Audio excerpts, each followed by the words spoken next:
Hey everybody.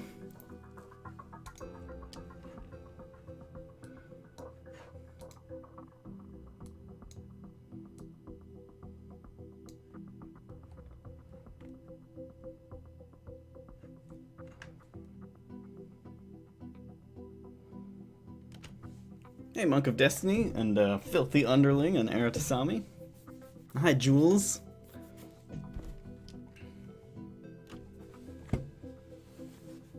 Hey Vosh. And Evo Doc. And Snow.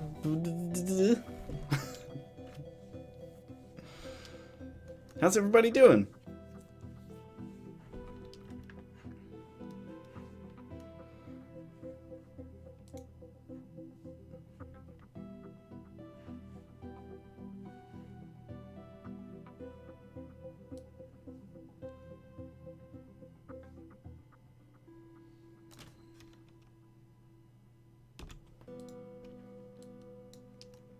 So, So I'm doing pretty good. I've been weirdly busy. Busy with like not making music stuff. Hello, Asdurid. Asdurid. Trying to think if there's any news stuff. I don't think there's anything very exciting to mention. I went to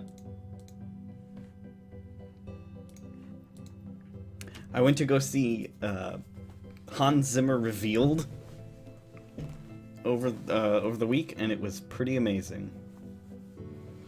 If you can go see Hans Zimmer Revealed, it's Hans Zimmer doing this like crazy like over the top rock opera versions of his like soundtrack music, and it's incredible. And if he's coming to your town, you should go see it.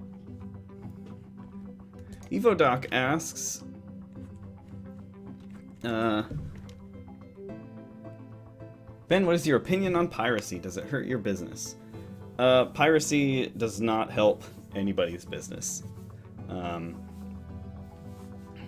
Obviously, a thing that's pirated does not translate to exactly to a lost sale, but it doesn't help either. I make money from sales of albums, though, and if people are not buying my albums, I do not have income.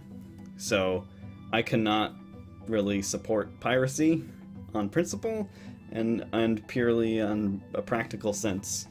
I do not pirate anything. I pay for all software and all media that I consume.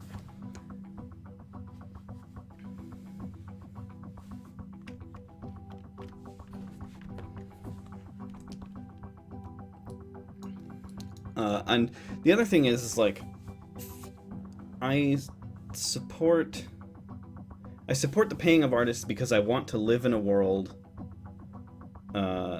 in which artists are paid for what they do.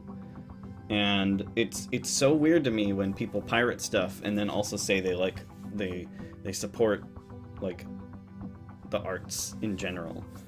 And it's like, well, if you're pirating stuff, you're not actually supporting artists. You're not sending money to artists.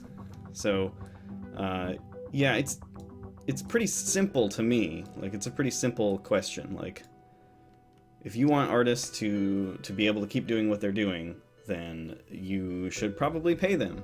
If you don't think they deserve your money, you know, you don't necessarily have to pay them money, but like, you know, don't be a dick about it. And don't pretend that it's some sort of like high-minded principle that you're following if you're not paying for music. It's really that you want to get music for free, you don't want to pay for it. And it's pretty simple. If you have some sort of like philosophy about not paying artists for their work, then there's probably better ways to spread that philosophy than just pirating stuff that you want. Azimuth asks, Ben, what's the best way you've found so far for helping people to discover your music? Well, That is a good question. That is something that I'm asking myself almost every day.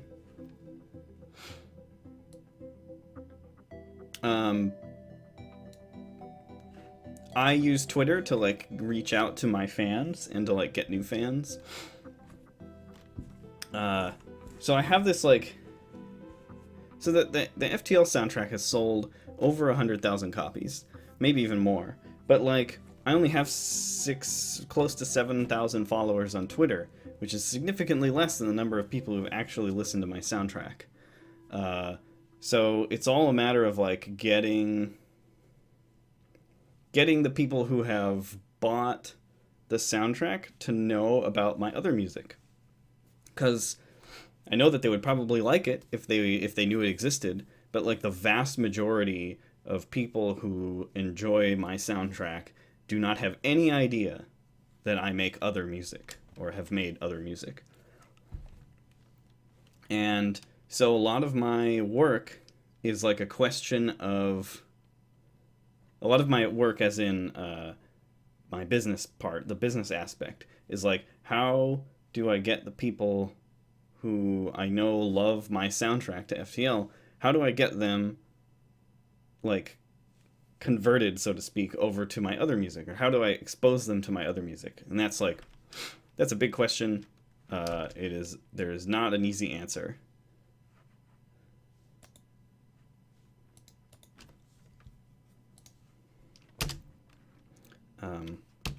But Spotify has been a great thing so far. Like, a lot of people are like have Spotify, and the more I talk about it, the more people go to it.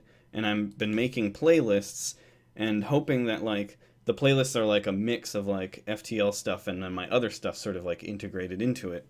And I'm hoping that like that will get people listening to the other albums, and then they'll listen to those, and then, you know, we'll convert others.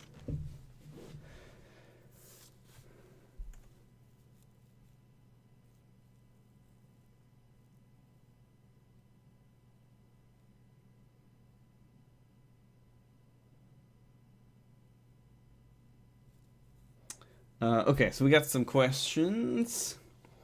Asder, I don't really know how to pronounce your name, and I'm really sorry. Ben, I'm starting to work doing music for some indie games, and I have a hard time trying to find sound effects. For a beginner like me, what do you suggest? Is it easier to do the specific sounds, or to find them for free?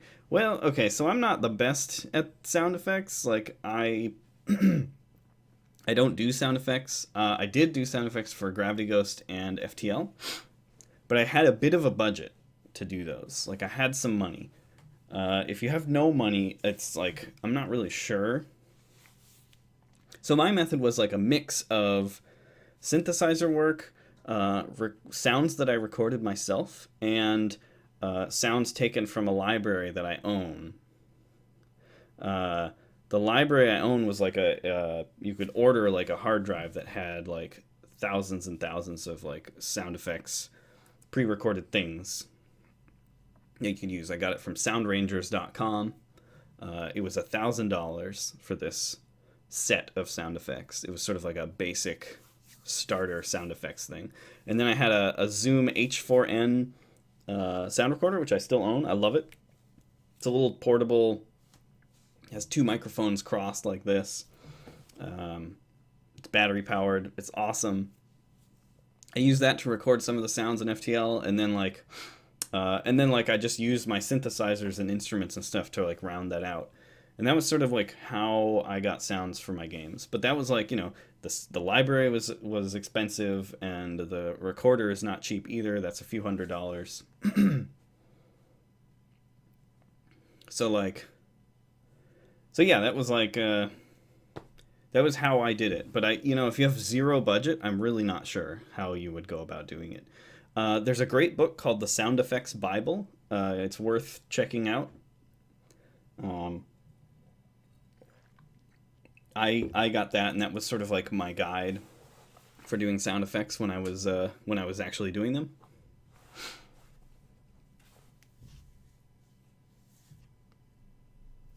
There's also a great tool for doing like lo-fi sounds, like 8-bit kind of sounds, called BFXR. BFXR, I think. BFXR. Yeah, BFXR. Look that up. Just type in BFXR into Google. You'll find it. It's a really fun little like 8-bit sound effects generator. And we actually used a couple of the sounds from that for FTL, for the menu sounds in FTL. All right, let me. I got a few things in the chat here. Let me read them.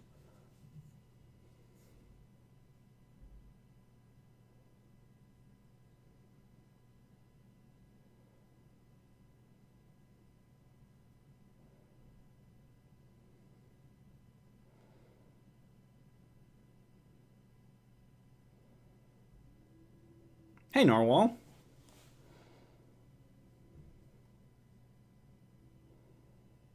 Nice. I'm glad to hear that you used Dark Window for your D&D campaign. That's awesome. Yeah, it's a real problem. I even like real problem being the getting people to know about my other albums is like is pretty tough, and it's like it's not a simple problem to solve, and it like has direct impact on my income.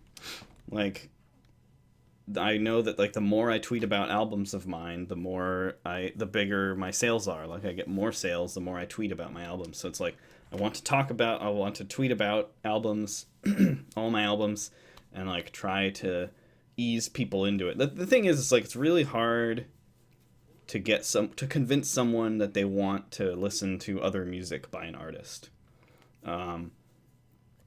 There's a very strong like, it's very easy to be like, well, I have this album, maybe I'll check out those other albums later. That's really a big part of like why it's difficult to sell other albums to fans, because they'll be like, I love FTL, and then they'll go to my Bandcamp. Maybe they even know about the Bandcamp. They'll go and look at it, and there's a ton of albums. There's like 14 albums, and they'll look at it, they'll be like, I don't even know where to start. Maybe I'll check this out later, whatever. And that keeps a lot of sales from happening. And I don't quite know how to fix that. I do a lot of posts on Twitter where I'm like, hey, if you liked FTL, Color Sky or Fragments is a good like place to start if you want more music from me, or Deep Space Deluxe is an easy way to start out. And that gives people like a simple thing. Like, you can be like, okay, I can just check out this album, and that like helps a little bit. And then Spotify again helps also, because it's so easy to listen to new albums on Spotify, because you just like select it and listen. You don't need to open up a different app. You don't need to download anything. You don't need to buy anything. So yeah, that's another one.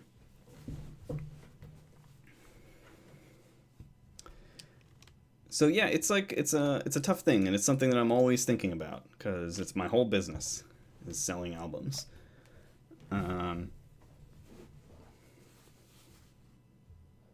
Oh yeah, I'm sorry, Vash. You can post links to Reddit stuff if you want. That's fine.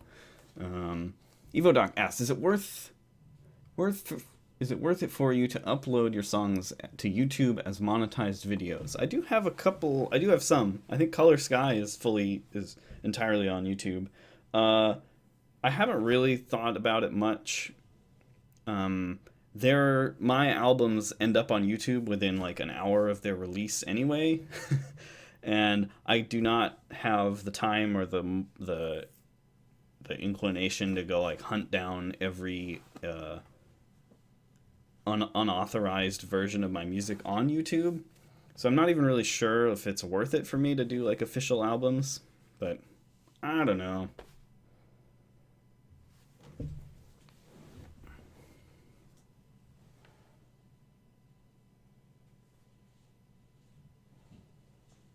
Oh, Ken Whelan here has something about Sonic Pi. I've never heard of it.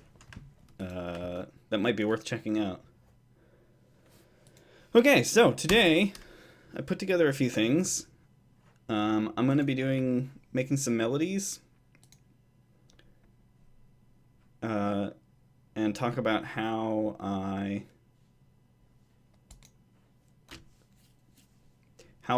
I sort of write melodies to accompany like a chord progression or something. So I started out with this kind of like awesome bass line. I made a arpeggio, used an arpeggiator, an omnisphere, to make this sort of like sequence. And I'll just play some of it right now.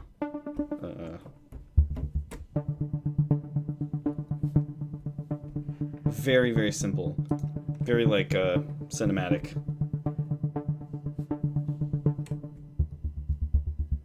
The cool thing about this instrument is that the mod wheel really opens it up. So like if we do like,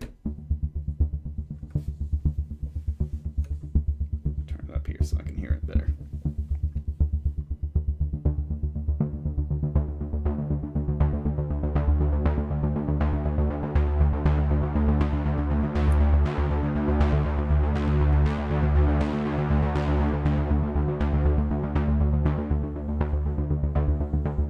I'll show you the arpeggio that I made. So this is it. Basically, these three notes are emphasized. This is like 16th notes. And it's like one measure long.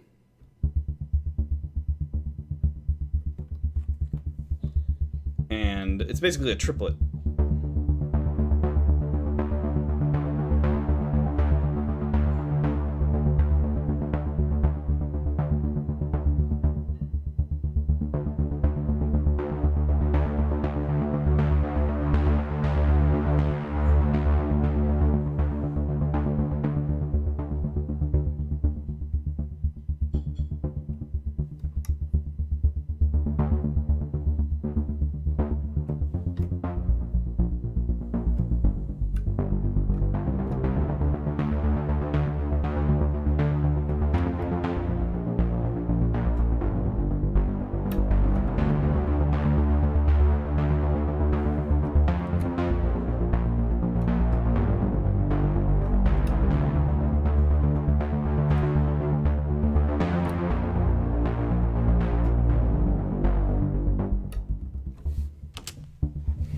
So yeah, so I started out with just like, so we're in, let me see here, we're playing in D minor, that's our scale.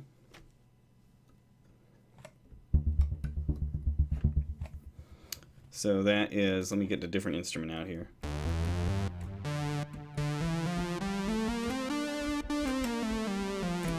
That's our scale.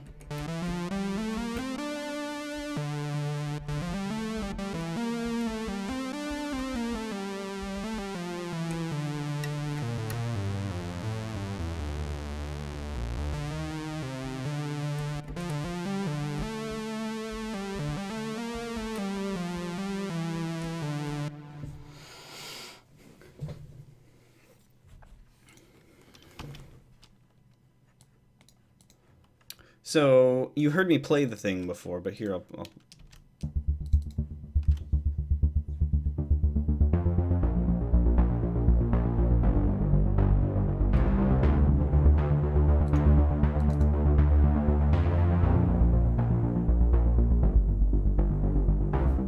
It's really simple. It's kind of a little bit generic, but whatever. It's fun.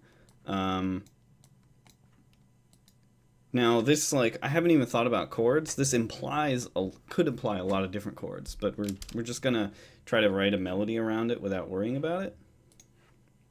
So I started out with this one measure thing here, and then I'm gonna talk about it as I go along.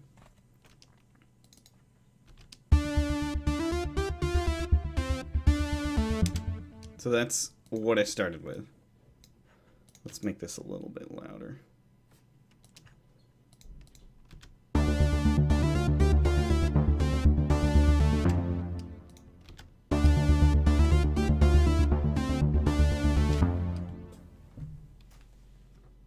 Turn it up a little.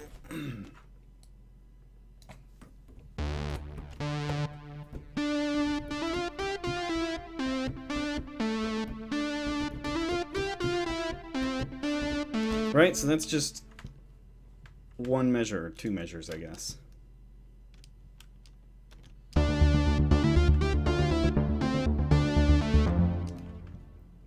So let's talk about this for a second here. So this just covers two measures, and you can see kind of like the like overall line, which it starts here. It starts here at the root of the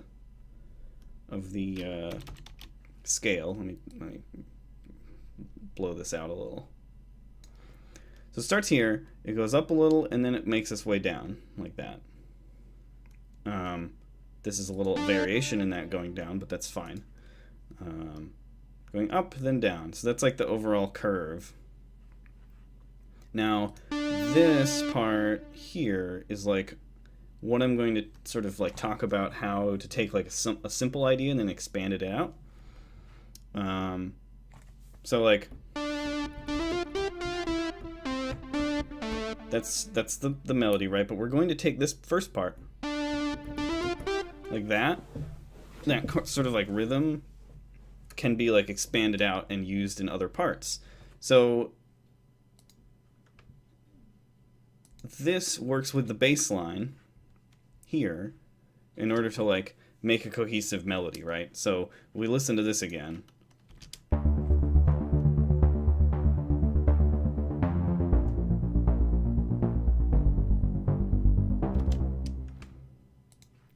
Let's hear that again.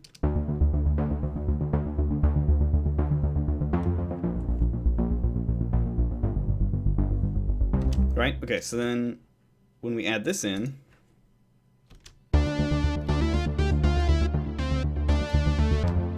turn that down a little. It's a little hard to tell.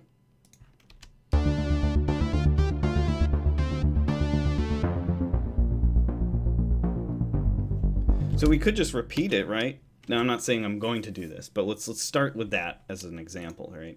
So we repeat it.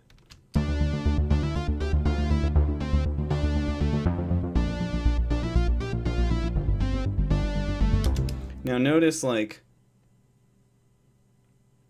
this first part here sounds different just because the bass line has gone down a little, right?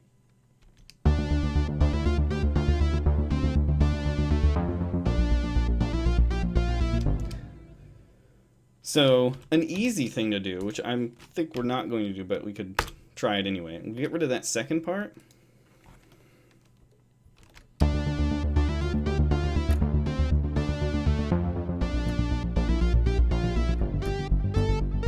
See, like we did something different very easily right there. Let's just try that, and then we'll talk about it a little bit.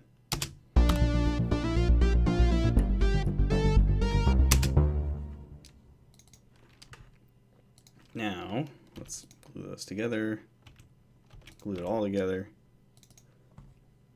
We'll quantize this. The length of the notes is important too, so we're going to cut those down so that they fit nicely in there. So this is really simple, and I probably wouldn't use this because it's a little too simple for my taste, but it kind of gives you an idea of what we're going for here. So we have this part. This part here and here are the same thing.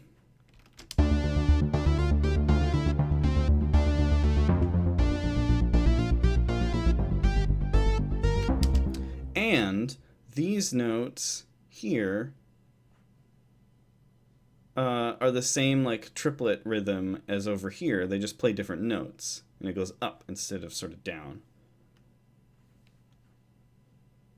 So we have like a recognizable pattern, but it makes like a melody that fits like this bass line that we already made, which is itself, you know, it's a kind of like a very simple melody.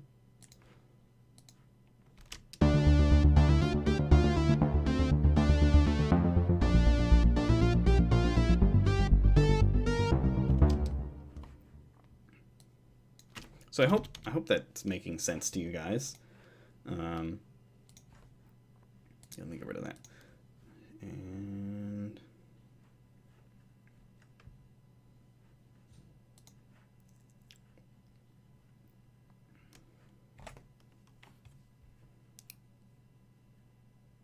let's expand this out a bit here. Move this out of the way.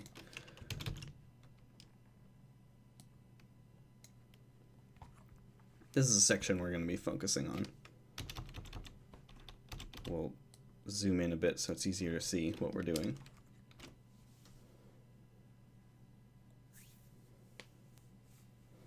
EvoDoc asks, have you ever reached the software's limitation, like you had to cut off stuff because it wasn't able to handle it? The software generally doesn't have much limitation. It's going to be your hardware that's going to limit how much stuff you can put up. As far as I know, Cubase can just put in infinite tracks, but you're limited by your memory and your CPU speed. Back when I was doing FTL and Gravity Ghost, I was using a MacBook Pro, and it wasn't the best. It was not like incredibly powerful, and so I was definitely hitting the limit on that a lot, and I had to like do what they call freezing tracks, which is in Cubase it's this little snowflake icon up here. I should do something where like my mouse is bigger, huh? Where like my mouse pointer looks like big and noticeable, so when I'm pointing to stuff it's probably a little easier for you guys to see. I don't know, what do you think? Is it hard to follow when I like move the mouse around? Let me know.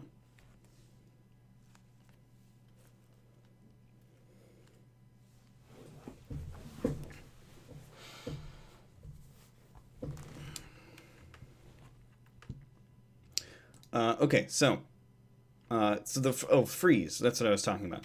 So like when my computer wasn't able to handle all the instruments I was throwing at it, you use freeze, where it just turns the software track into an audio track. It basically exports it and then puts it back in, or like saves it as a piece of audio. So it's way easier for the computer to handle it. The problem is that you can't edit it. You know, you can add effects, I think. Or maybe even not. I don't remember what it is because I don't really use it anymore. But you can't edit it, and that I don't like. So it's like a trade-off. You know, you make it easier for the computer to handle so you can have more tracks, but you also can't edit it unless you go unfreeze it and have it come back again. So you were kind of like juggling like what tracks were being frozen and what are being like edited at any time. But I don't have to worry about that anymore because this computer is a beast. So anyway, so yeah, I don't know. Maybe this stuff about melody is too pedestrian for you guys. I don't really know. Let me know if this is interesting or if you want me to just like make whatever normally.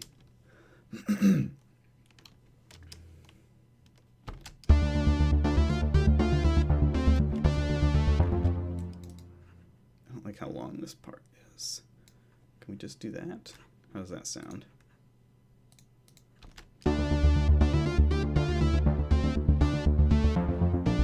Yeah, that's good.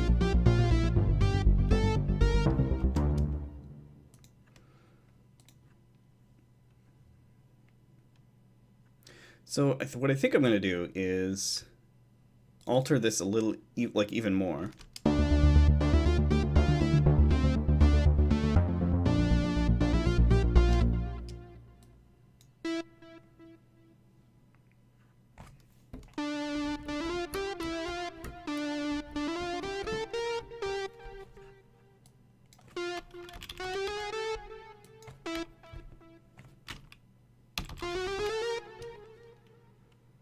Hey, Monktastic.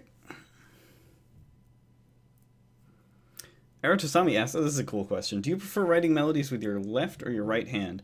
I tend to play better with my right hand, but a lot of times I'll use both. The last track on Music Workbench, it's called I Can't Tell You, and it's that has a lot of like me playing with both hands, where I'm playing the bass and the melody. I'm not a great piano player, so I tend to just like often play a lot of melodies with just one hand.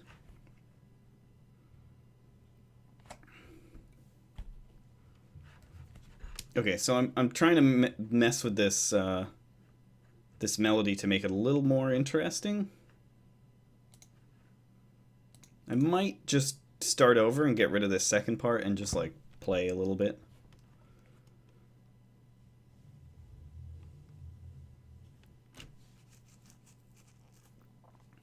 Oh yeah, thanks, Monk of Destiny. Yeah, if you're ever wondering what any of my hardware is, just there's a whole page that describes everything that I use, um, and please remember to read that. Just scroll down below the screen, and uh, there's a lot of important info that can answer a lot of really basic questions about hardware and software. Um, Anyway, okay, let's hear what I don't even know what this is going to sound like here.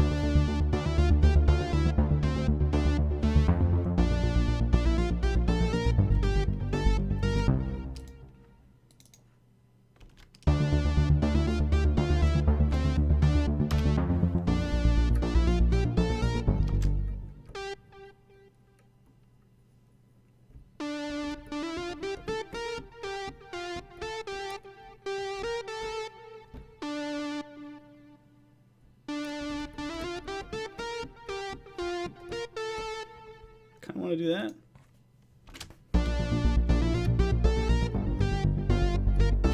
Yeah. Hang on. Let me record that. Maybe? I don't know. That might not actually work for what I'm going for, but let's quantize that.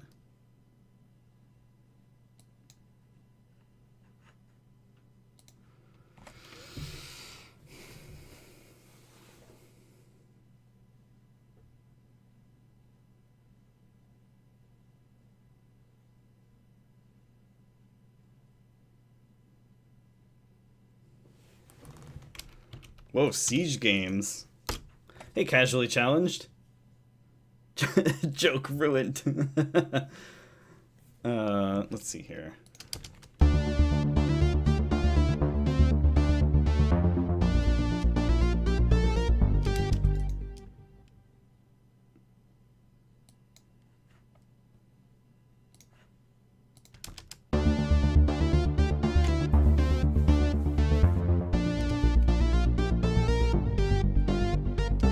I kind of like that. So we still, this actually is another lesson in itself, is that you can just sort of like take your like first melody, copy paste it, and then modify it from there and make like a new kind of thing from it. Hi, Siege Games. Thanks for hosting. I haven't had this many viewers in a while.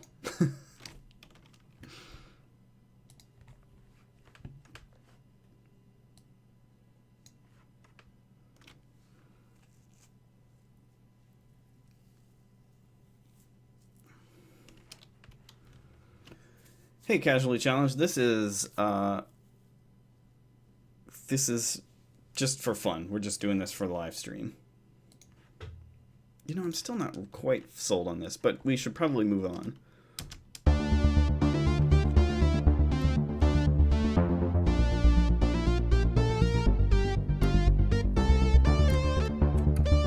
Okay, I got some idea here. Let's...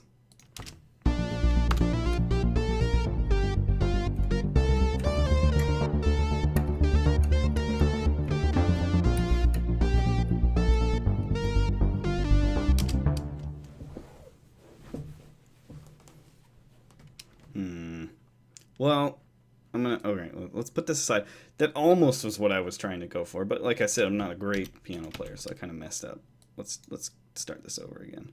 So what I do sometimes when I don't want to commit to just deleting something is I'll mute it and move it aside, and then I can just like get it later when I don't.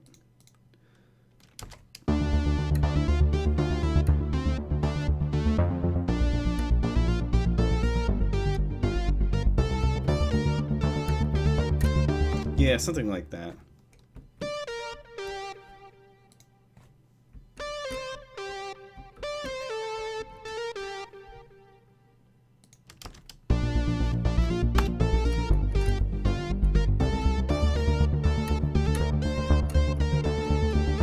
Okay. We got something pretty cool here. I'm gonna start with this, and we're gonna work on it till it works.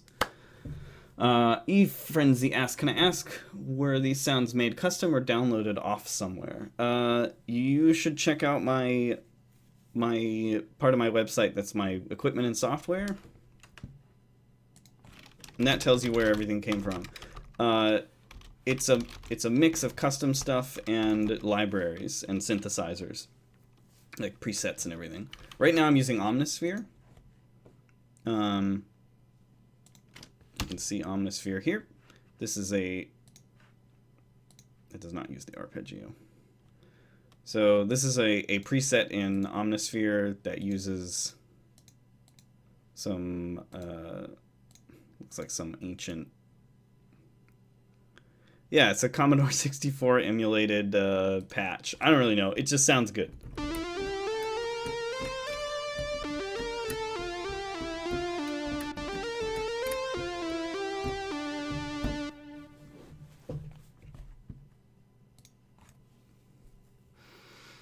Okay, so Evodoc asks, how much hard drive space does a song take on average? I mean, in Cubase's format, not as raw wave or something.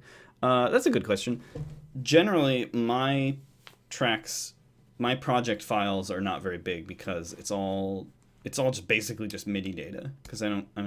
If I'm recording like guitar parts into it, the piece is going to be bigger.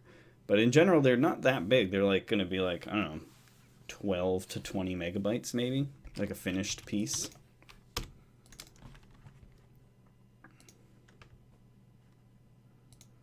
All right. Let's hear what this sounds like.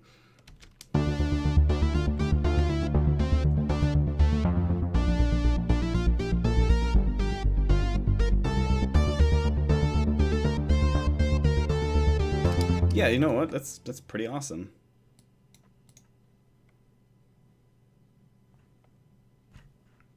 Let me put a marker here. Marker track.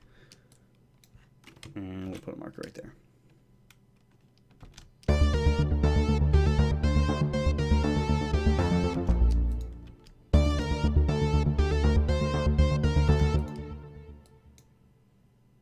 Do we want it like that?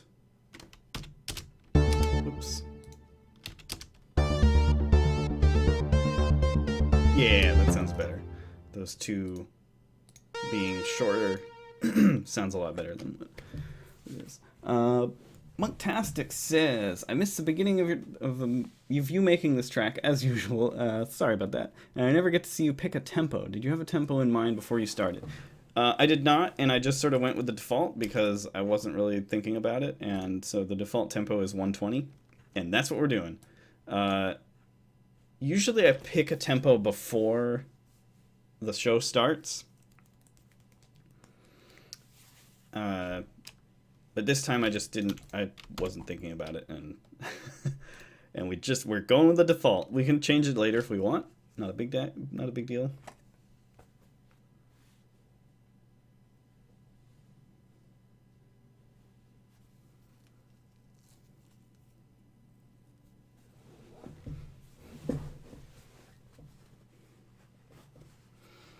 Casually Challenged asks, have you ever tried replicating a sound? Like, your stuff sometimes feels like it has a little influence from 80s synth pieces. Have you ever tried to go out of your way to absolutely replicate a style like that?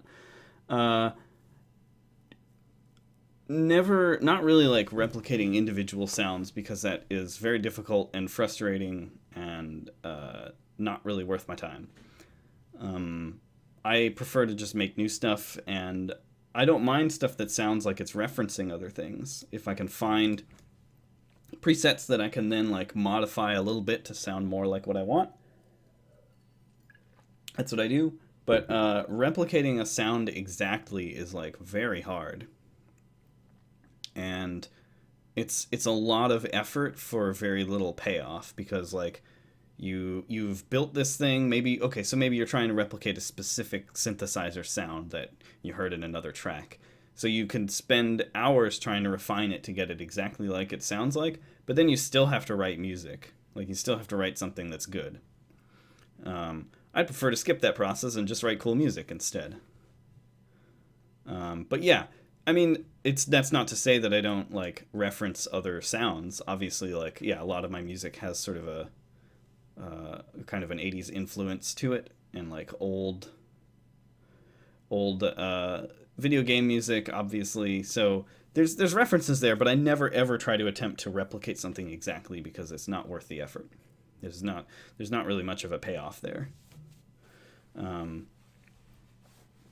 Instead, you just want to evoke styles and nostalgia in some way, but you don't need to replicate it exactly in order to get that reaction out of people.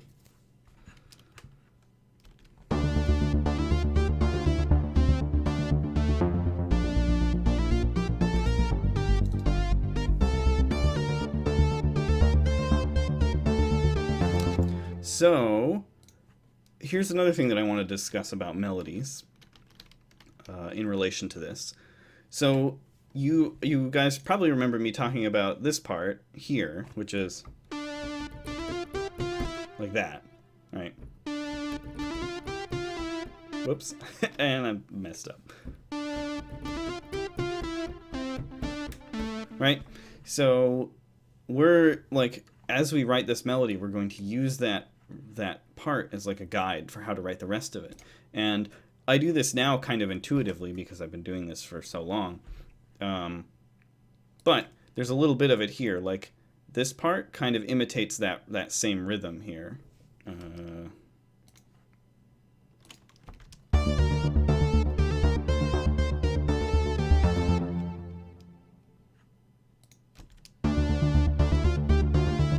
Right? It's in a different position, but you still have those 3 notes that go up like that, the 3 16th notes. And here.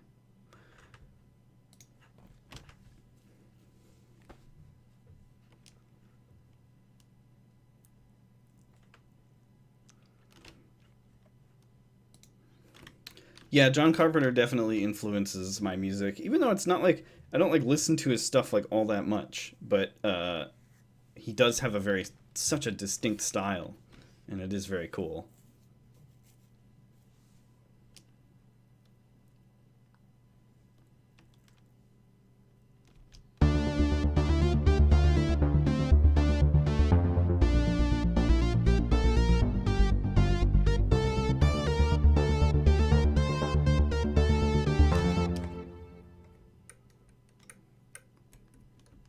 So, okay, so now we've got this thing, right? And we need to finish it off with 4 more measures here.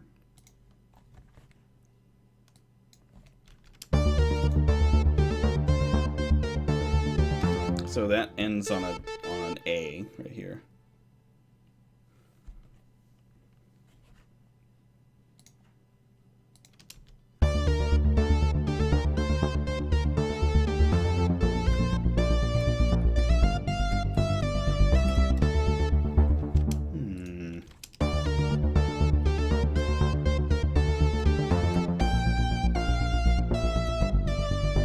Whoops.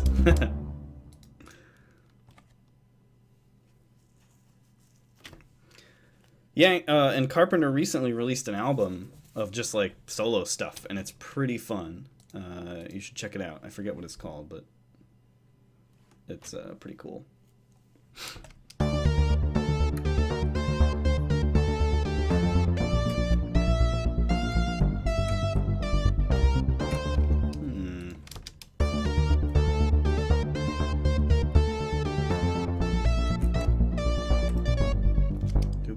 Mess that up.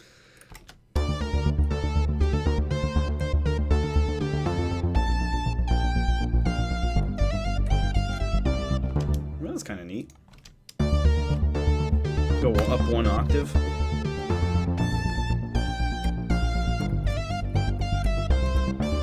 That was kind of neat. Okay, so as you'll notice, I did it again. I used that same shape as like a model for what I was writing, but it's like in a slightly different place, in a slightly different context, and so you have this like familiarity of the melody coming up again and again, but it's in like new contexts and new ideas, and this is like really important for like writing a melody.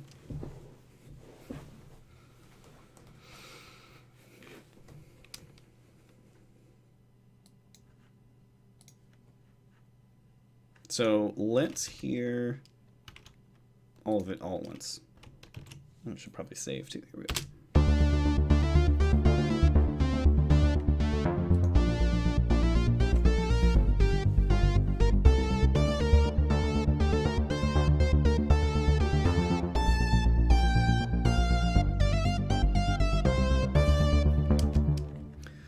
All right, yeah, I mean, that's pretty cool. So we have this like melody that spans quite a ways, and it moves around a lot, and it has like these familiar elements that keep coming up.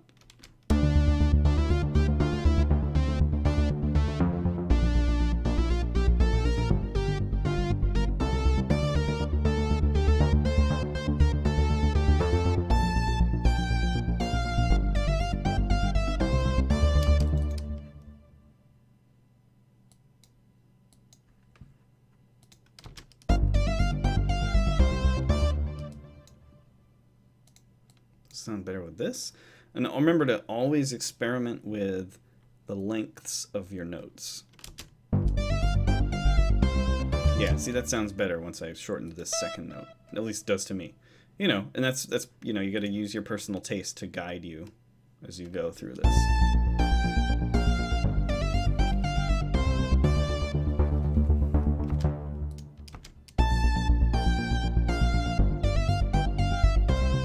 So this is a little simpler than I want. I think I want to add more to this. So I'm going to edit this like in the editor instead of playing stuff.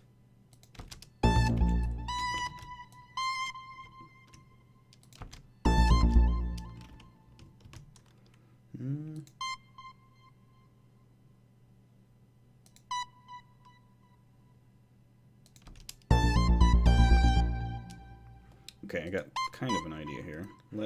I gotta hear it in context though, because I'm already like losing what my original purpose was here.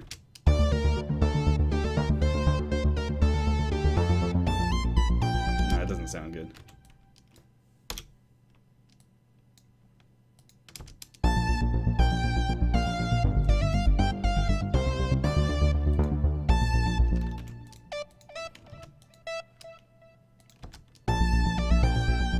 That's kind of neat. Hang on.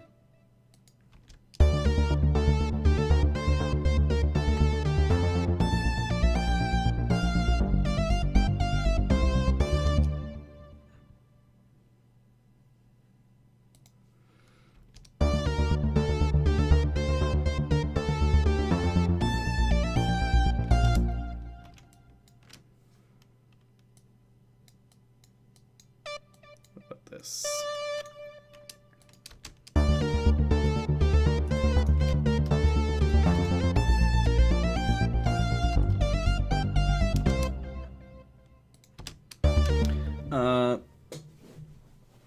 I'm glad you're enjoying it, Kevin. Or Ken, sorry, not Kevin. Your name is like in bright green, so it's like I can't read it very well. Anyway, Filthy Underling asks, did you study music formally at any point, or are you completely self-taught? How did you get started with music production? I have a great article on my blog that talks about how I got started. I get the question a lot, so I wrote a blog post about it. But essentially, I was a teenager, and music was like one of the many things that I was tinkering with. I was doing a lot of game development as a teenager too, programming games and designing card games and stuff. And music seemed really cool. I was way into electronic music as a teenager, and I thought it'd be really cool if like I made electronic music.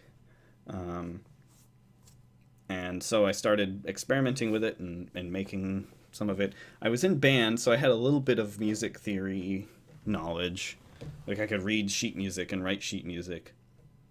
But I didn't, like, I could write sheet music and read it, but I didn't really know much about theory itself. Like, I didn't know what a chord was until I was much older. But anyway, so a lot of it was self-taught. Like, most of my music theory was self-taught, and I went to school for audio engineering, which was mostly just recording local rock bands. It was like recording, so it was like knowing how to set up microphones, how to do mixing and mastering, and a little bit of sound effects stuff, and like live recording. It was a great program. Like I learned a lot. I didn't quite fit in there because none of everyone else there was there because they wanted to like, they were in a band and they wanted to like get into like being a rock band or whatever. And this was like a cool way to be like educated, like get an education, but also not stray too far from like what you really love. Anyway, Uh, but yeah, all my music theory, playing piano and playing guitar, that's all self-taught pretty much. Um, and using Cubase and stuff is self-taught. Monktastic as Ben, do you ever use the pitch bend wheel? Yes, I do, but not that often. It might be really cool for this. I was thinking of doing some like pitch bending for like when you do like a legato for like when you have large jumps like here. We'll see though. Let's worry about the writing the melody and then we can get into it.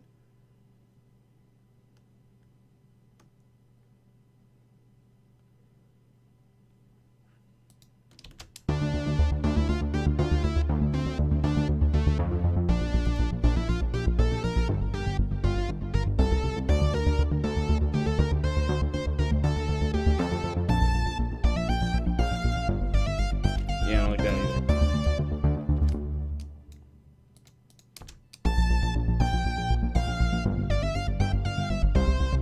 Maybe we'll just leave it for now.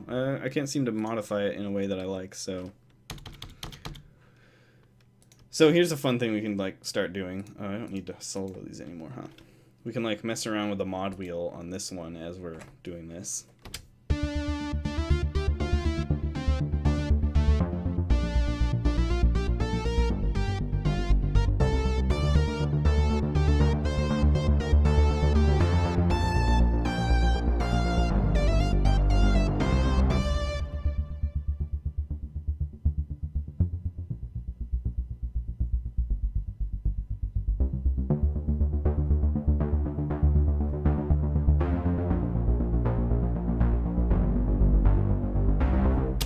Pretty fun.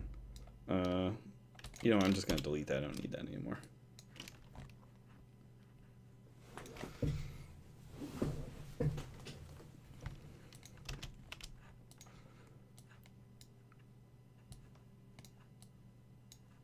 So we also have this thing, which is just the D.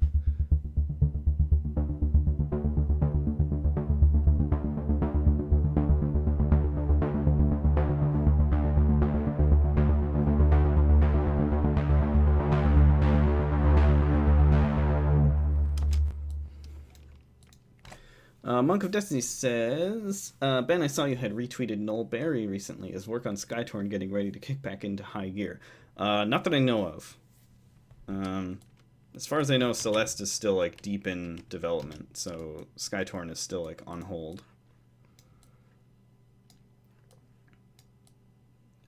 Mostly I've been doing work on Into the Breach these days. All right, let's add some more stuff to this. We'll get to that melody later, but I want to like add some other things here.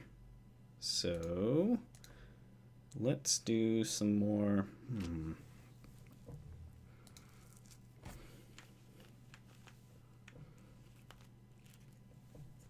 Let's do some signal stuff.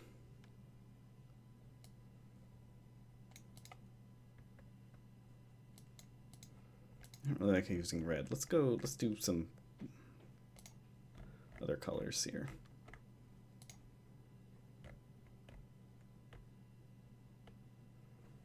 That looks better.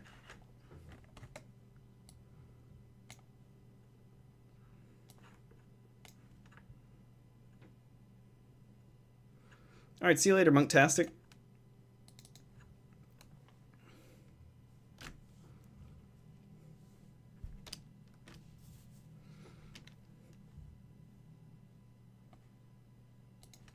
All right, so you've probably seen this if you've watched my live stream ever at all.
Spacetown Savior, hi, asks, hey Ben, are you interested in iOS music production all? Stuff like Core Gadget or iMachine. You mentioned wanting a mobile Groovebox workstation solution in the past.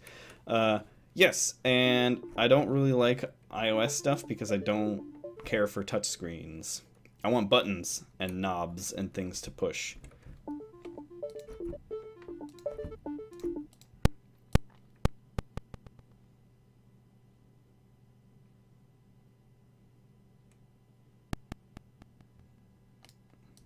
What is that? Oh, it's over here.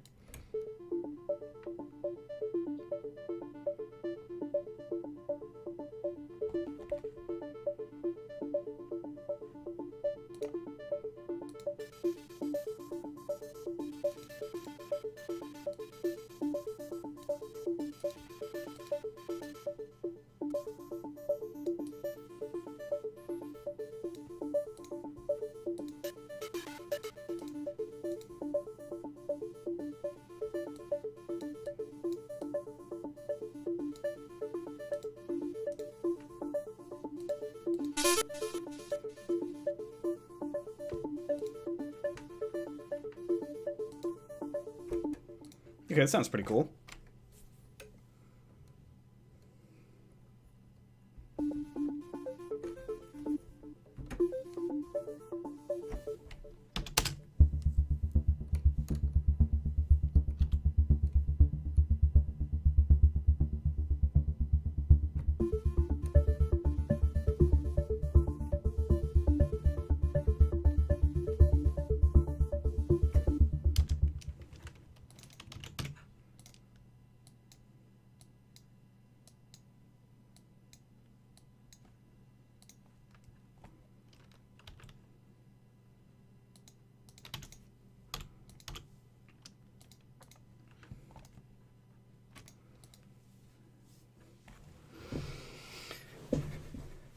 Oh yeah, I've seen those nano keys.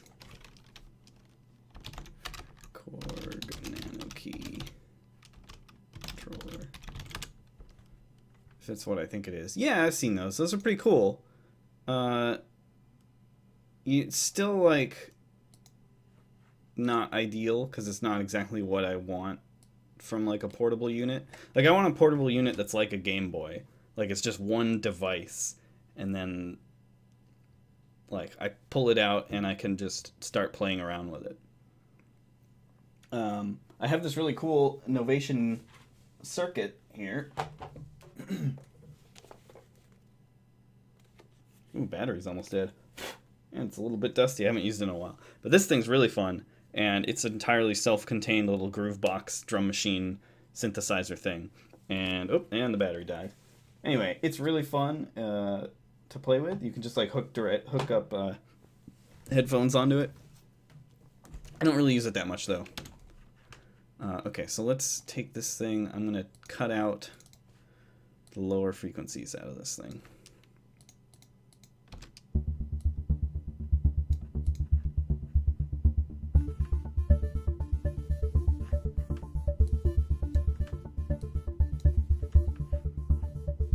You know, I don't know if I really like the square wave or saw wave or whatever I put in there.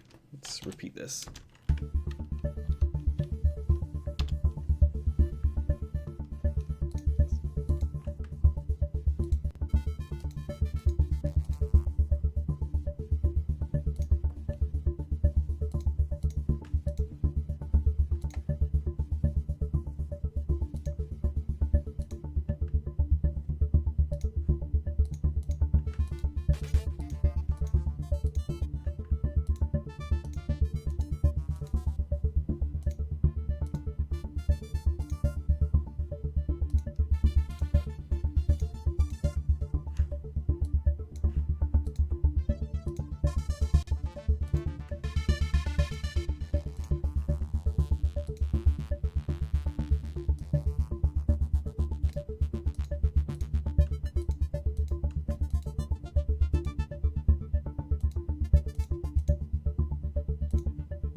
Casually challenged as an interesting question.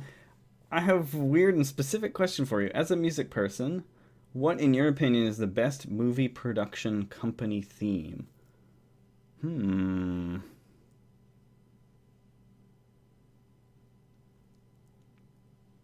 Now I have to like remember all the different movie themes.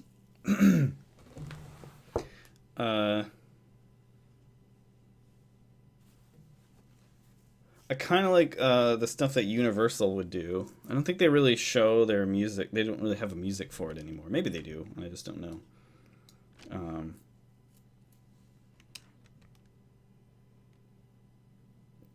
oh, oh, I know what my favorite one is. This doesn't even. This might not even count. But HBO's music theme in the '80s. Let me try to find it. It's freaking amazing. Pretty sure I saved it somewhere because it's so good. Give me just a minute here, so you know what I'm talking about.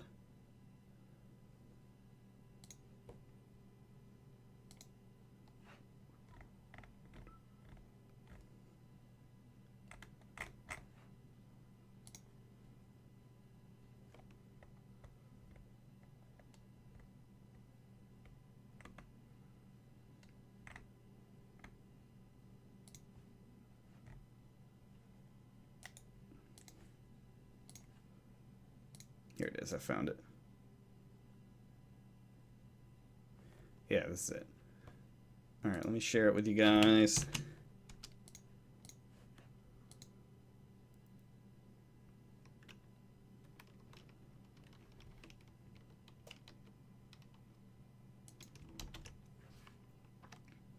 This is like the extended version. This is the full version of the HBO theme from the 80s. It might not be the one you guys are thinking of because I know there were multiple ones in the 80s. So, but this is the definitive one. It's so good.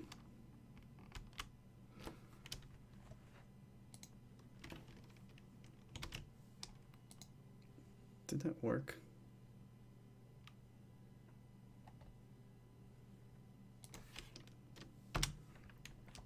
Yeah, that was it.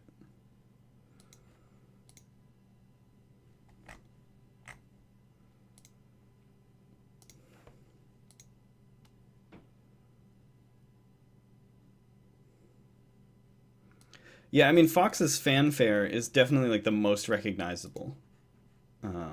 Probably the catchiest. But I don't know, I liked Universal's. I thought Universal's was like more fun to me.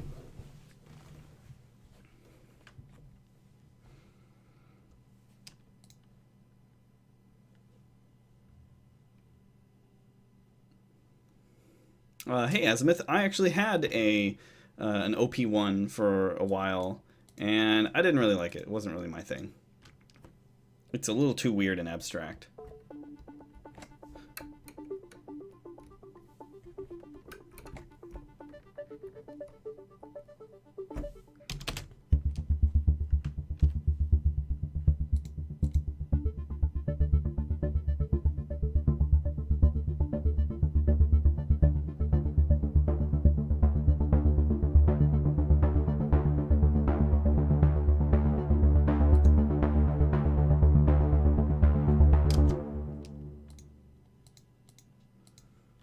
This thing is so quiet. Yeah, I'll definitely get one of those pocket operators from them sometime because I mean they're so cheap too. It's like really not a big expense to get one. Hey, Paradox Moose.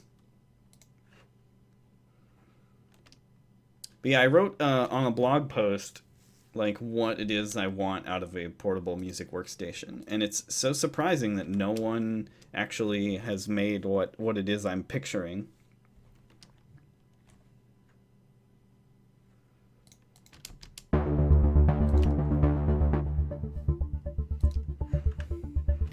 It's so quiet.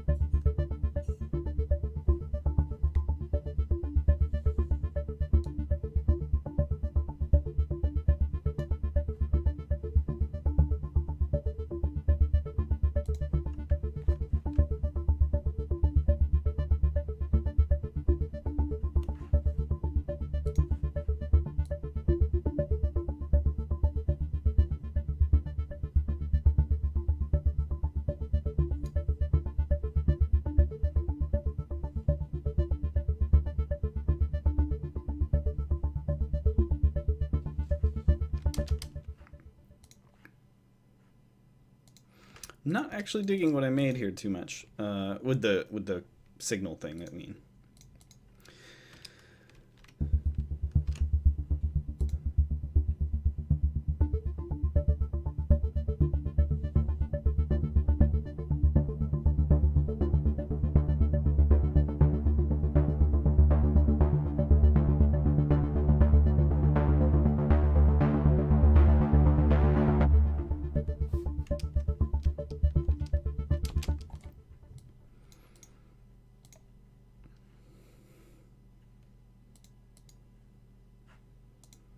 Go back and listen to this again.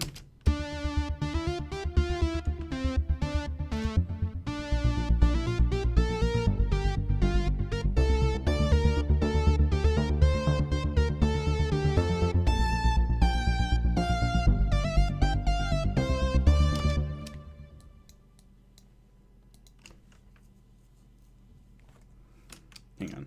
Maybe I just need to play different notes with this thing.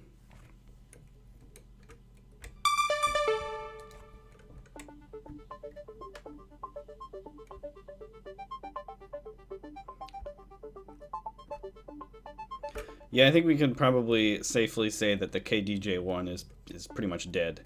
It's too bad, but and like it's not too surprising either.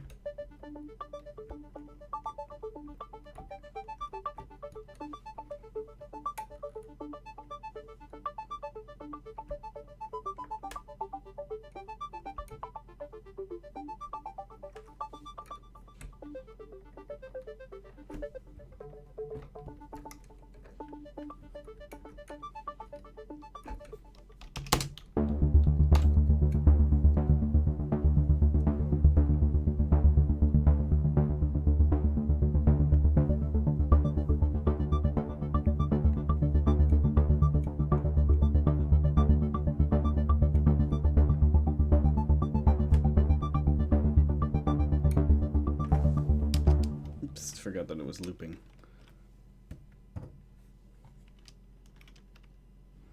Let's try that again. Turn off the looping. Oops.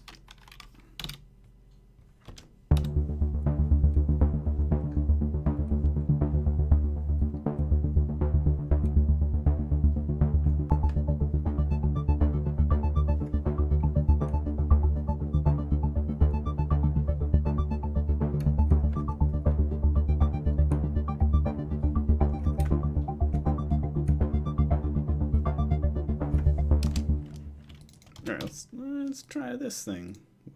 Whatever the hell we just did.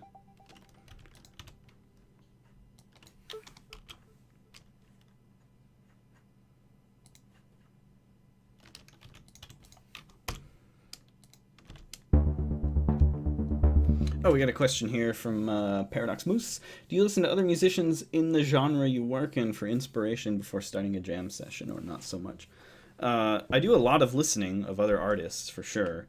And like, I definitely, before starting a whole project, I will try to like find a bunch of albums and artists and soundtracks and stuff that like I want to build on the style of. But I don't do any sort of formalized listening right before writing or anything.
kind of cool sounding.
Hey, Ball Blair, Ball Bear. I've seen you before. Just don't know how to pronounce your name.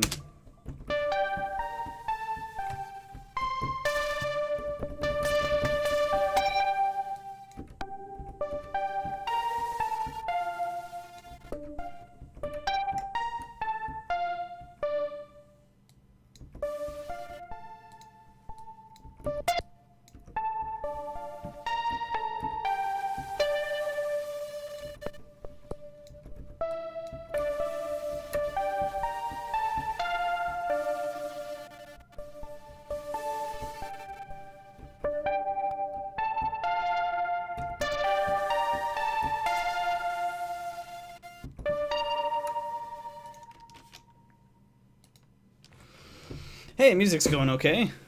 I think there's a lot of potential with this track, but I haven't quite realized it yet.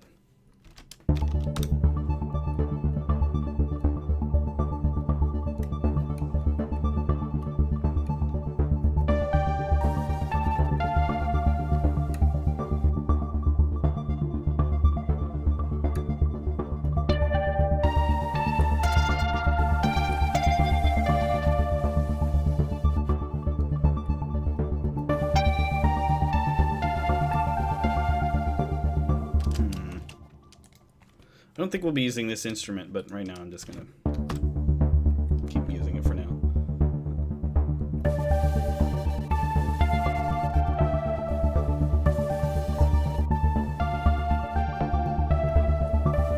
Almost got something here.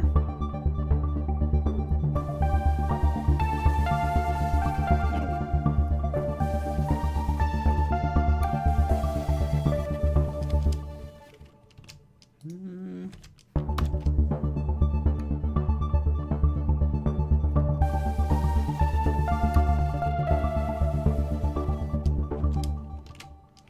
I gotta use something different than this sound.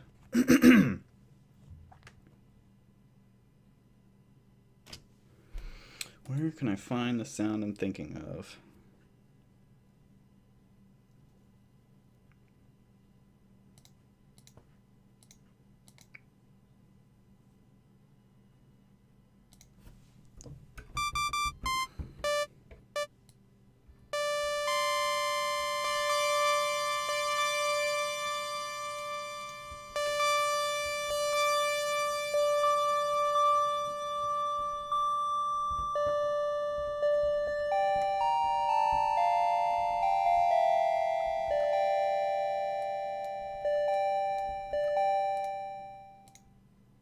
Oops.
So there, we just made an instrument.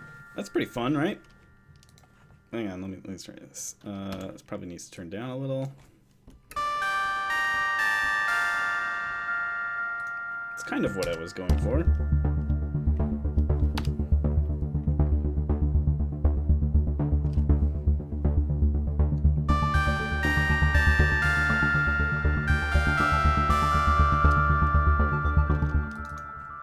All right, so it's a bit harsh for this whole thing, but we're gonna work on that.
Don't even need that. It sounds pretty cool on its own.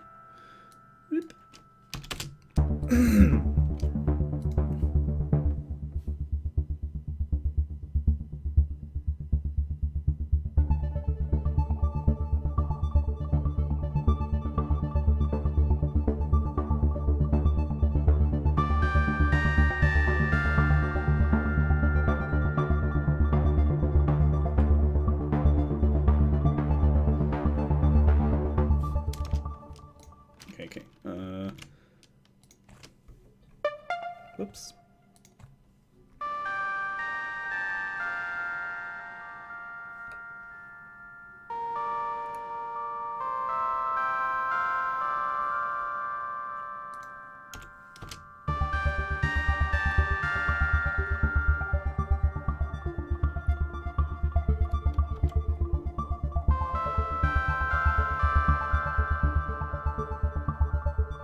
Let's do some... Let's actually record the mod wheel movement on this thing. As you may have noticed, I've been using the mod wheel to change the sound of this part. I can use the mod wheel to open it up a bit, like...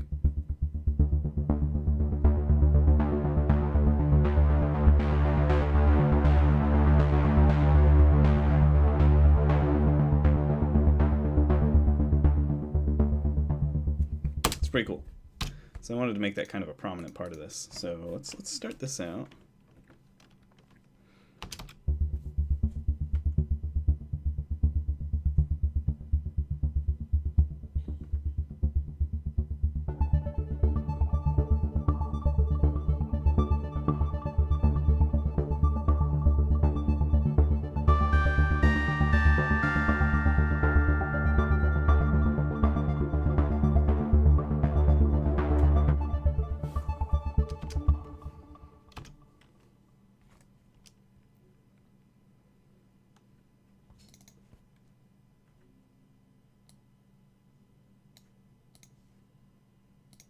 So here's our modulation movement. My mod wheel is really finicky, which is why you have this kind of, instead of a smooth line up, it's like kind of jittery. It's, you know, someday I'll get a different keyboard. So leave this at the bottom here.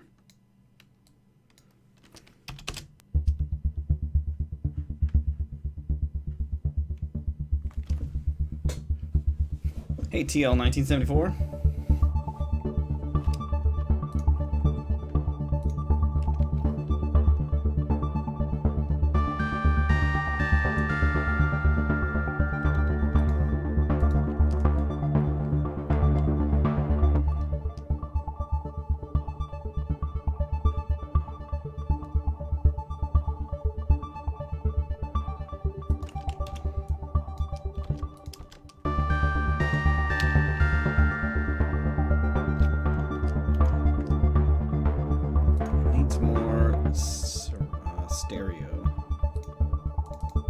Wrong thing.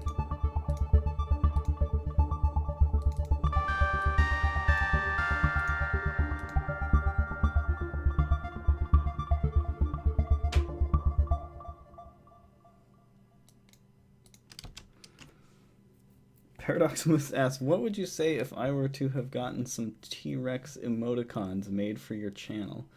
I don't actually know how the emoticon thing works. I'm not a Twitch partner, so I think it doesn't... I don't really use emoticons. I'm not really sure. I don't know a whole lot about like the Twitch chat and how it functions, weirdly enough.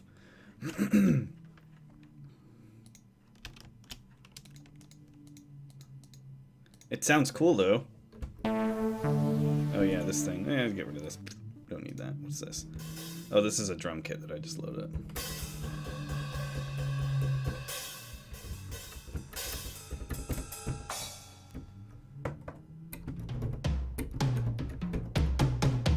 It's fun to play with.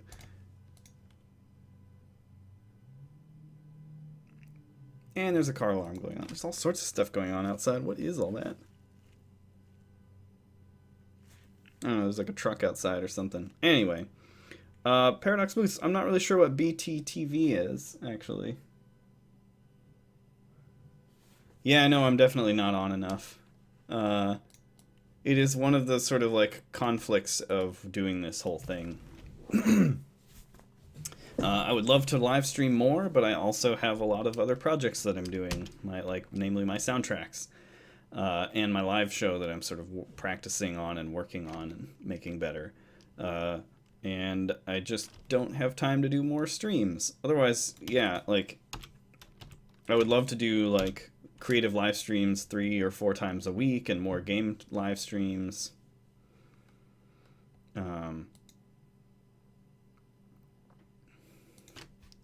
But just don't have the time.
Thanks, Monk of Destiny.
Paradox Moose asks, did you start this tune with a purpose in mind or just making something you like as you go? So it started with me being like, I want to do something a little bit more high energy. So I like started with like a bass line and made like used Omnisphere's arpeggiator, this thing, to make an arpeggio out of this like bass line. And I was like, okay, this is a bit more energy than what I usually do, or starting out.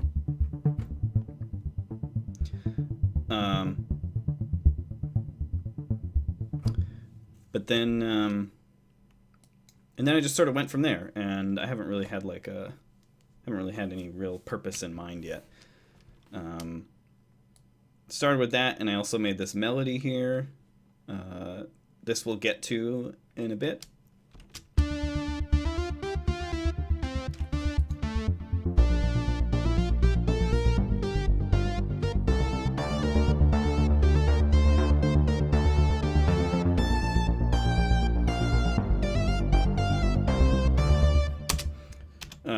But yeah, we're just sort of like going along with it. It has this kind of ominous feel to it, and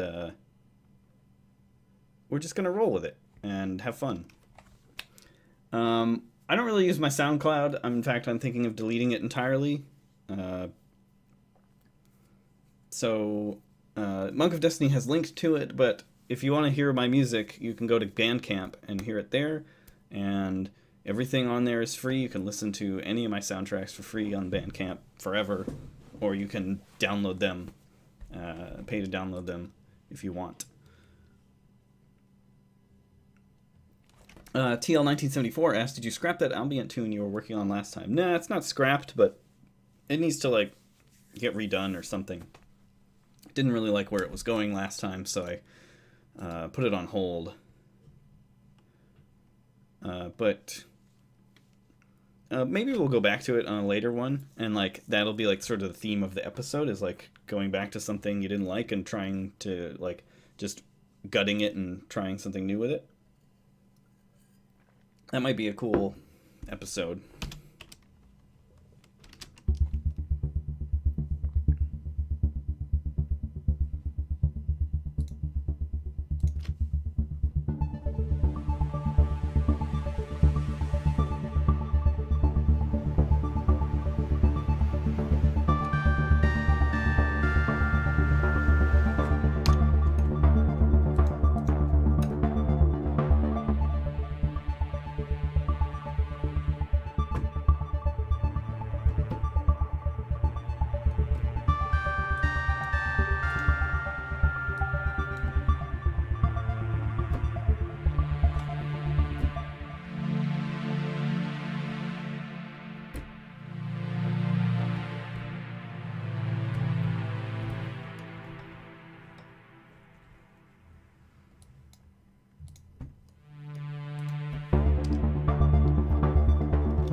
That's pretty cool and very, it sounds very 80s. Let's keep going here.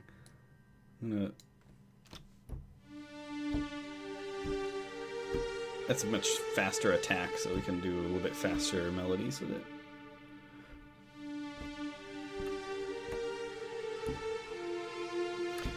You know, larger than Link, Effectrix pad had not even occurred to me yet. I hadn't thought of it once. I'm kind of proud of myself for that.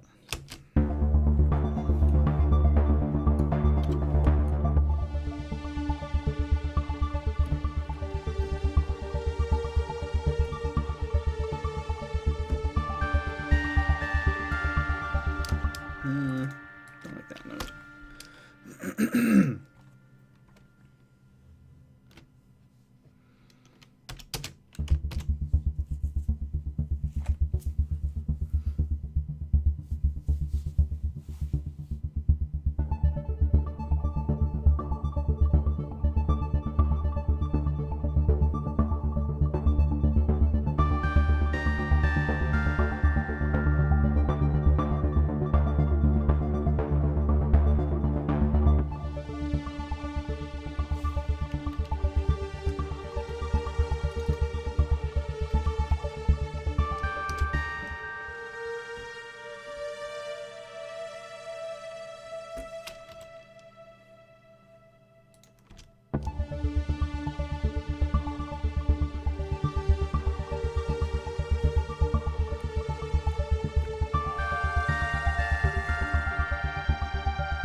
Yeah, that's pretty cool.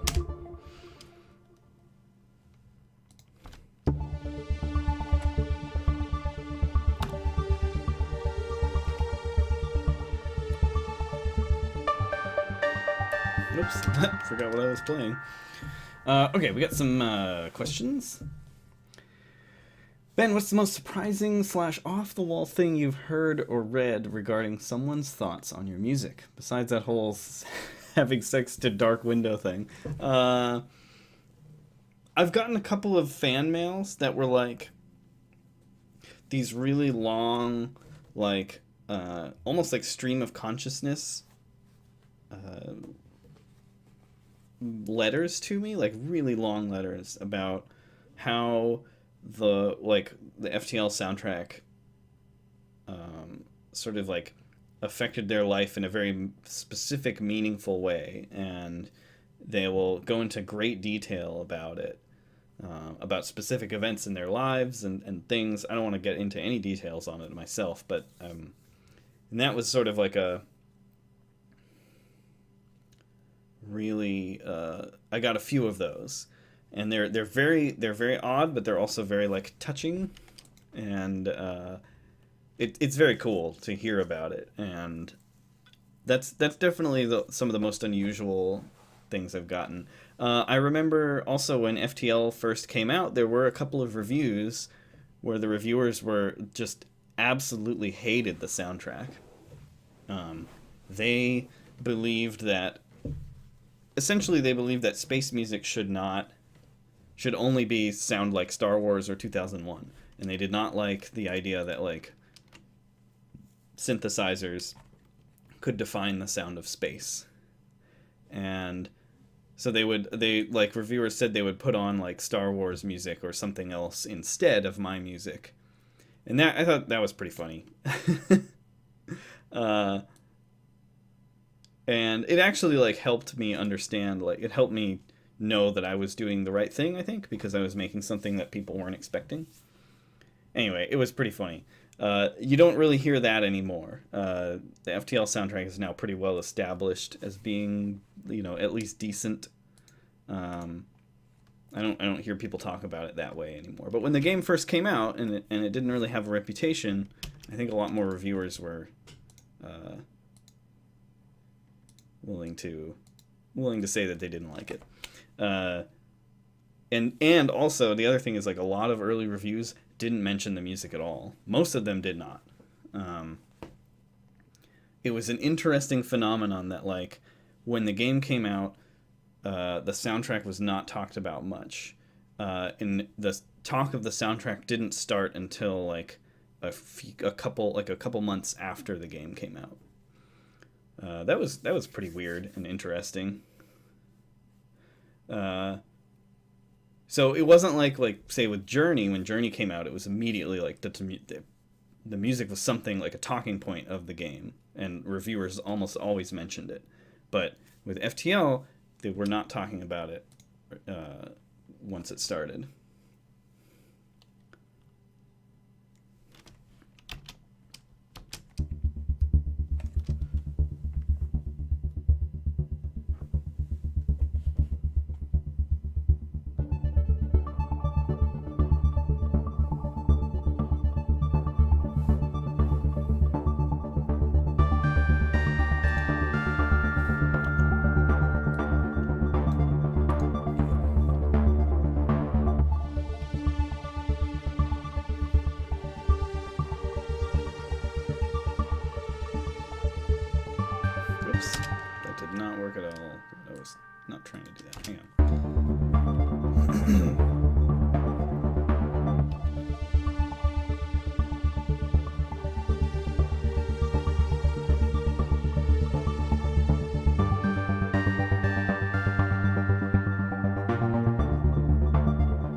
That might be too much, I'm not really sure.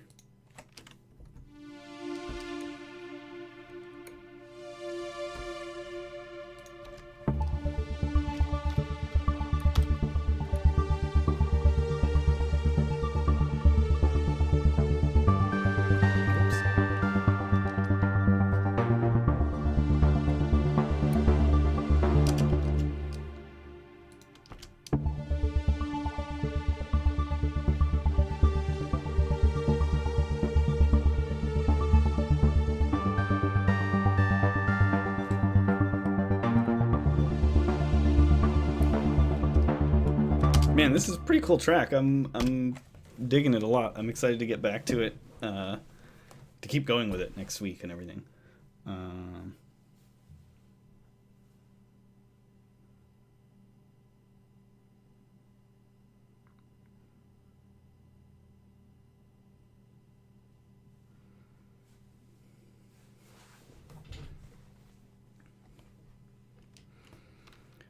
There could be a lot of reasons why people didn't really talk about it.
Messed it up.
Yeah, I'm really loving this. I am excited to keep going.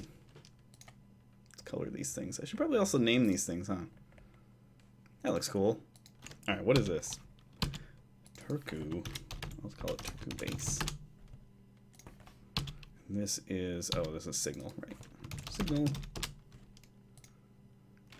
And this is the thing I made myself. What do we call this? All right, I'll let you guys name this thing.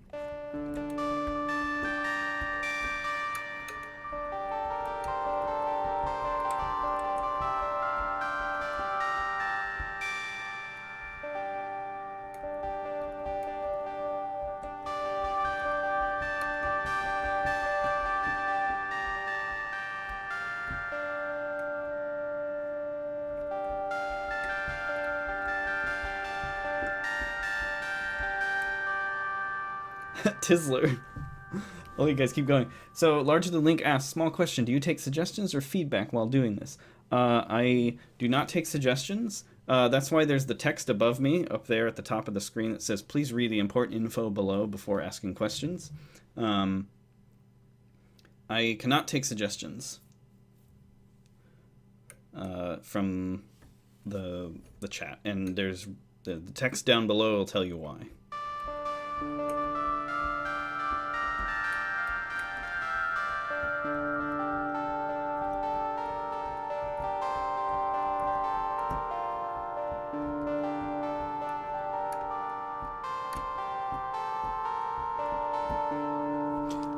I'm gonna go with Tizzler. That sounds pretty great.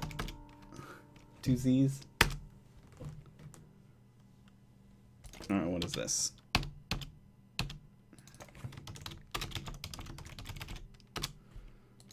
And what is this? Oh, that's the facet lead, right? Facet lead. And then these are drums from Damage. Studio drum kit.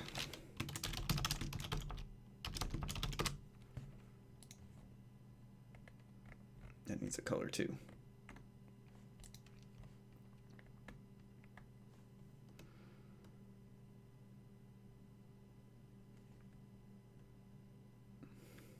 Oh, right, there's a question. Another question.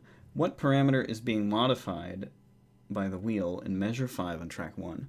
Oh, yeah, that is... I'm not really sure, actually. Because this is a preset. Let me look around here. Mod wheel.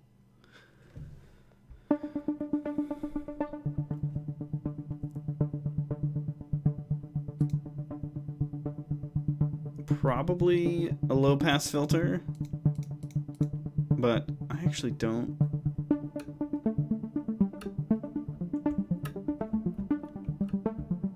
I gotta learn how to set the mod wheel on this thing because I actually don't know.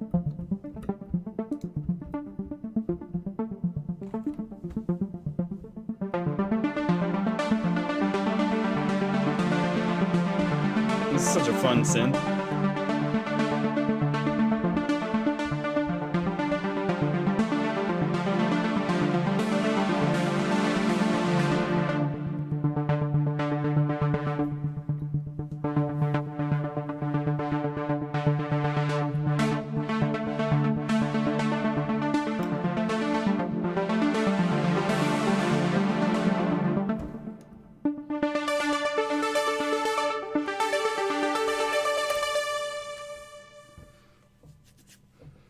Really fun. Anyway.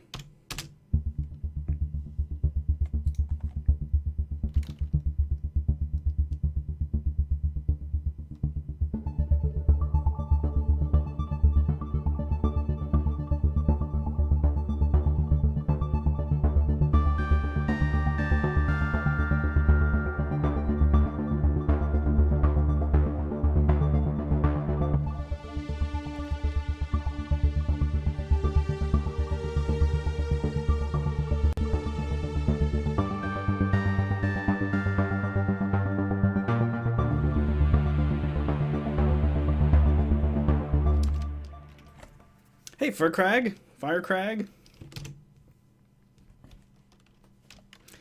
Good to see you in the chat.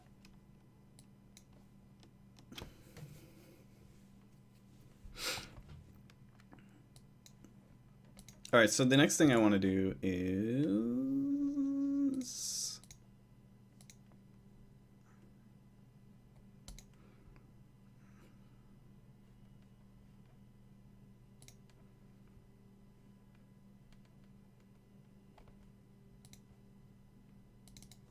is it this thing? Oh, it's loading.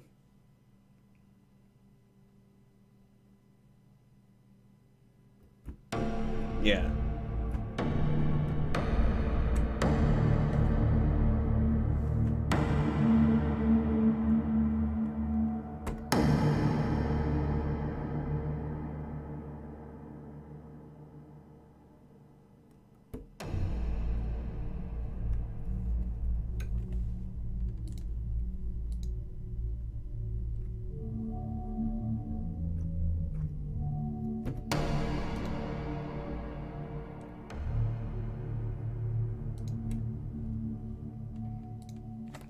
Basically just want to have a nice hit right here when the next measure starts.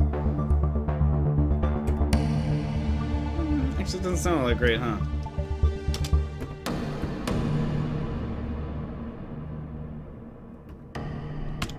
Let's see what these two sound like on their own. What is this?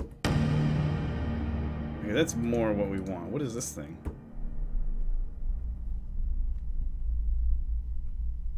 What if we made this thing into, like, just a synth sound? Yeah, like that.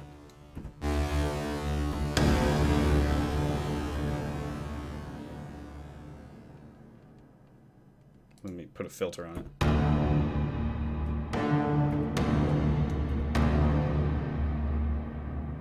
We don't need that envelope.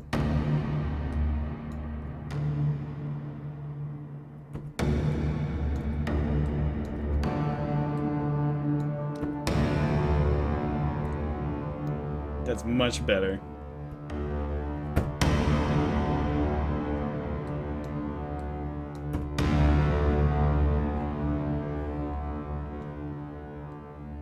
Yeah, so that's how you take a preset and make it into something that you want.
Yeah, it started out with Monk of Destiny's right. It totally, like, started out completely different than what it became. But that's part of the fun of this show. That's what I like about it.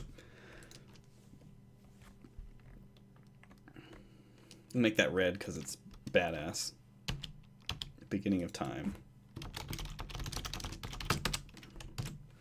I think the art of, like, taking presets and turning them, like, bending them into something you like and want to use is, like, I think it's very important to learn, because it can be a lot quicker than trying to build your own stuff from scratch, and it still sounds like your own thing. Let's listen to this again. Oh, see you later, Azimuth. Thanks for joining. I'll see you next week, hopefully.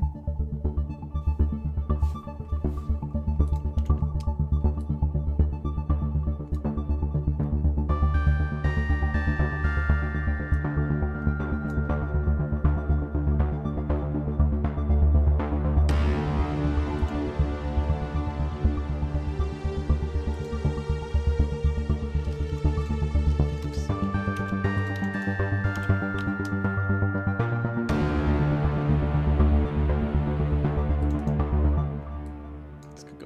longer. Man, this sounds pretty cool. All right, cut that out. I don't need that. Oh, I should probably quit soon. I have friends coming over, so I need to cut this a little bit earlier than I would normally, especially now that we're such on a cool roll here. But let's listen to this once more.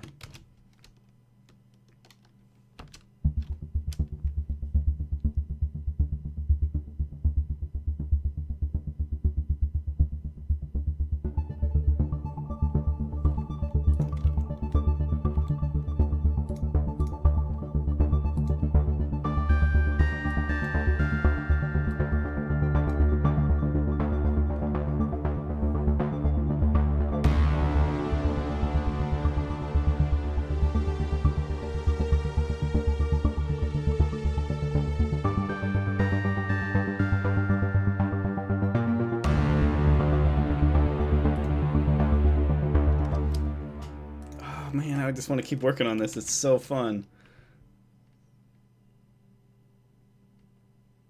I have this. Okay. Let's do one more thing. A very specific idea of what I want here, and I don't want to forget.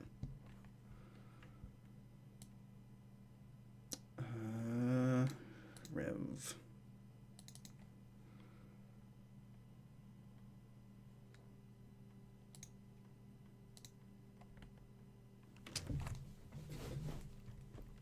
There's a particular pulse that I like. Whoa.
I don't think this is the right instrument, but let's just do the...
Can't even hear it. Well, we'll worry about it later. Whoa, hey, messages. Why is that coming up?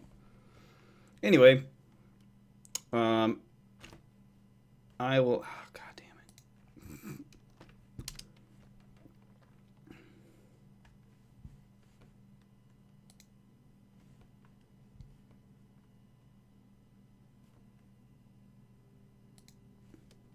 it. Don't know how to fix that. I thought I turned off notifications from Facebook. Whatever. Anyway, indirect Kevin cameo.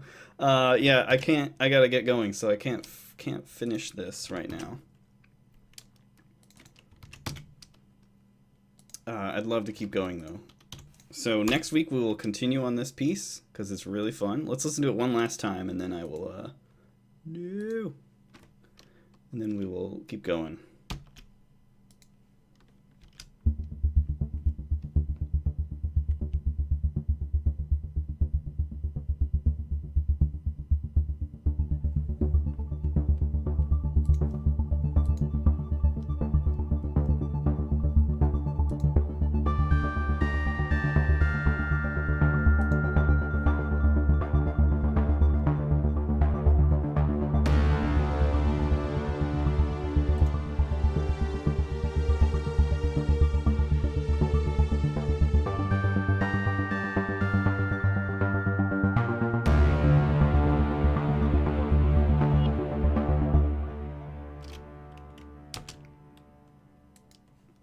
Alright, that sounds awesome. I'm super stoked about it. I will see you guys later.